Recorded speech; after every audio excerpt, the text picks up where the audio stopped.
চলতি সপ্তাহের শেষের থেকেই গরমের তীব্রতা বাড়তে থাকবে কলকাতা সহ দক্ষিণবঙ্গে। তার সঙ্গে রয়েছে তাপপ্রবাহের ইঙ্গিতও। আলিপুর হাওয়া অফিস বলছে একাধিক জেলায় 40 ডিগ্রির ওপর তাপমাত্রা দীর্ঘস্থায়ী হতে চলেছে। দক্ষিণবঙ্গে গরম এবং অস্বস্তিকর আবহাওয়া থাকবে আগামী কয়েক সপ্তাহ।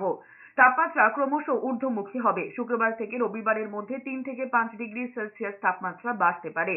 তাপপ্রবাহের সম্ভাবনা থাকবে পুরুলিয়া, বাঁকুড়া, পশ্চিম মেদিনীপুর, পশ্চিম বর্ধমান এবং বীরভূমে। বৃহস্পতিবার শহরের সর্বনিম্ন তাপমাত্রা 27 ডিগ্রি। দক্ষিণের মতো উত্তরবঙ্গে বৃষ্টির সম্ভাবনা বেশি থাকবে, দার্জিলিং সহ ওপরের জেলাতে। তবে শুক্রবার থেকে তাপমাত্রা বাড়বে।